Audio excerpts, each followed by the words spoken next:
सिद्धेश्वर मंदिर तलावात मोठ्या प्रमाणात मासे मृत आढळल्याने प्रशासन सतर्क झाले आहे। महापौर विनायक कोंड्याल, आयुक्त डॉक्टर सचिन ओंबासे आणि देवस्थान समितीचे चेअरमन धर्मराज काडादी यांनी तलावाची पाहणी केली। प्राथमिक तपासणीत पाण्यातील ऑक्सिजनचे प्रमाण कमी झाल्याने माशांचा मृत्यू झाल्याचे समोर आले आहे। पाण्याचे नमुने तपासण्यासाठी पाठवण्यात आले असून ऑक्सिजन वाढवण्यासाठी 8 एअररेटर सुरू करण्यात आले आहेत। नागरिकांनी तलाव परिसर स्वच्छ ठेवण्याचे आवाहन प्रशासन केले आहे।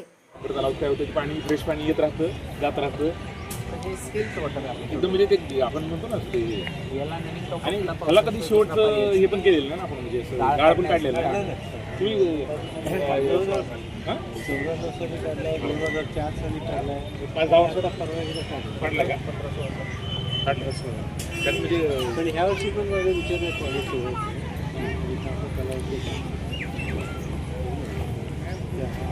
त्यामध्ये हे जे गुजरात झालं ते शेवाळ जोपर्यंत कमी होतं त्याच्या शेवाळासाठी आपल्याला बायोमेरिन बघता वाटलं तर परत ते दरवर्षी करायला लागेल।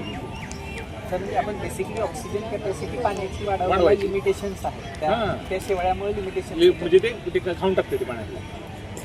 आपण किती एरिया केला तरी शेवटी जर त्याची बेसिक कॅपॅसिटीच नाही वाढवली तर आपण काय नाही पण ते काय झालं तिथे एवढं हे नाही ते फ्लोटिंग वॉटर आहे आणि चारी बाजूला त्यात एवढं हे नाही ना, त्या पाण्यात एवढं शेवाळ नाही।